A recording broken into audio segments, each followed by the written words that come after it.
Halo para orang tua, viewers semuanya di Bintang Mulia Homeschooling Channel. Terima kasih saat ini Anda sudah mengklik video ini. Jangan di skip terlebih dahulu. Yuk kita ikuti beberapa menit ke depan untuk membahas tentang pendidikan ya.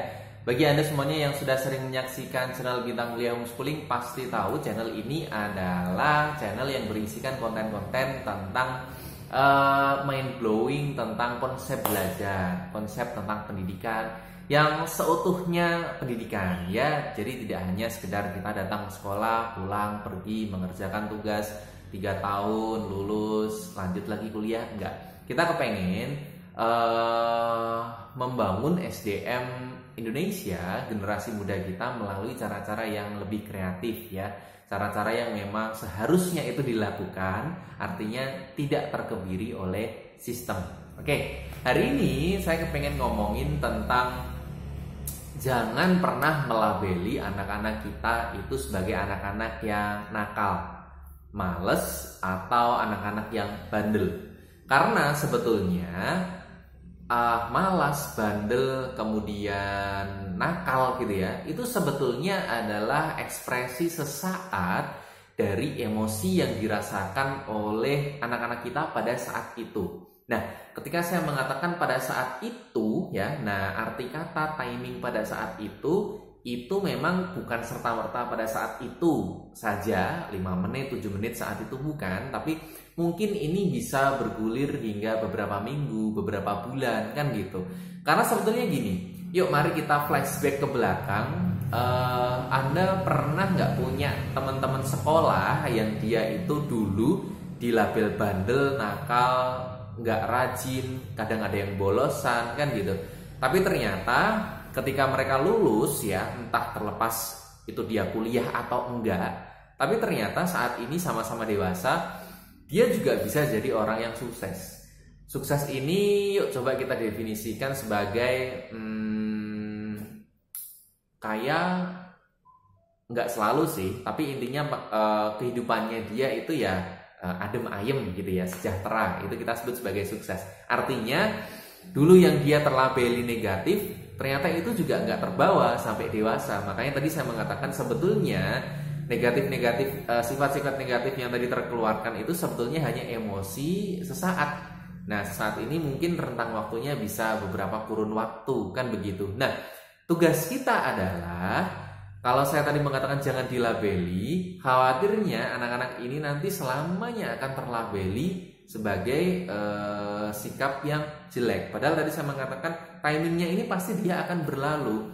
Bisa jadi mungkin dia melakukan hal seperti itu karena memang sedang tidak suka dengan kondisi yang saat itu dia lakukan. Contoh yang sering kali terjadi adalah anak dilabeli malas, nakal, bodoh, tidak disiplin, itu biasanya di sekolah. Nah, kenapa kok enggak kita cari permasalahannya? Kenapa dia kalau di sekolah itu muncul ekspresi seperti itu? Apakah mungkin dia tidak nyaman dengan gurunya? Ataukah dia tidak nyaman dengan mata pelajarannya? Tidak nyaman dengan sistemnya? Atau apa? Kan gitu. Sebetulnya itu yang harus dicarikan solusinya. Bukan malah ngejudge anak, dikatakan anak nggak bisa ngikuti sistem. Bukan. Kalau memang ternyata sudah ditemukan permasalahannya, ya solusinya tanya, dia nyamannya bagaimana, kan gitu. Jangan, kadang ada orang tua yang bilang gini, dengan dalih untuk memberikan wejangan secara ilmu kehidupan, orang tua kadang ada yang bilang seperti ini. Nah, kamu harus tahu, kehidupan itu nanti jalannya, prosesnya tidak selalu seperti apa yang kamu inginkan. Pasti nanti kamu akan ketemu hal-hal yang pahit dan kamu nggak suka. Dan kamu nggak boleh langsung begitu aja cabut, pindah, ngerjain hal yang lain. Tidak seperti itu. Pernyataan Anda sebetulnya ada betulnya, tapi itu biasanya bisa dicerna oleh orang-orang dewasa.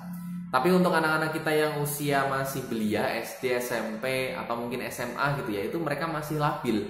Masih belum bisa menerima alasan itu. Buat mereka ya memang kalau dia nggak nyaman, bagusnya memang dicarikan solusi yang lain. Beberapa yang sering terjadi adalah Bintang Mulia Homeschooling ini menerima anak-anak pindahan dari sekolah yang lama gitu ya karena dia tidak nyaman dengan guru, tidak nyaman dengan kawan, atau tidak nyaman dengan sistem sekolahnya, itu juga bisa, ya kan? Solusinya adalah orang tua akhirnya konsultasi ke kami, terus kemudian mereka memungkinkan nggak kalau anak saya kita pindah ke sini. Tapi kita tidak serta-merta langsung mengatakan iya bisa.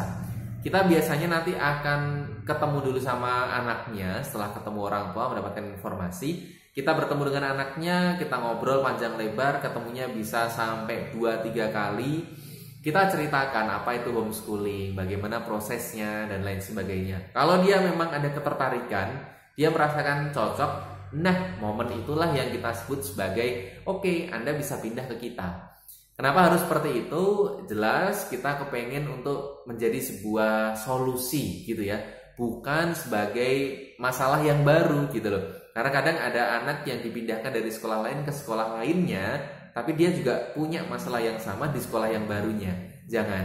Bagaimanapun anak-anak kita itu sudah bisa mulai berpikir secara logis, sehingga ada baiknya untuk diajak dialog ya, supaya nanti mereka bisa mengutarakan apa keinginannya. Kita sebagai orang tua juga bisa mencarikan solusi yang terbaik, sehingga label-label yang negatif tadi itu tidak selamanya terstigma melekat pada dirinya, karena nanti dia pasti akan punya kedewasaan dan akan move on dari emosi saatnya itu.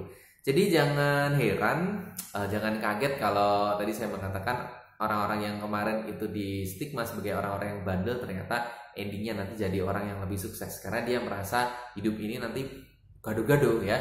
Jadi kalau nggak cocok sama ini, dia bisa cari solusi yang lain gitu terus sampai menemukan suatu hal yang paling nyaman. Terima kasih para parents semuanya, selamat menyaksikan video-video kita yang lain, dan juga selamat melaksanakan aktivitas Anda selanjutnya.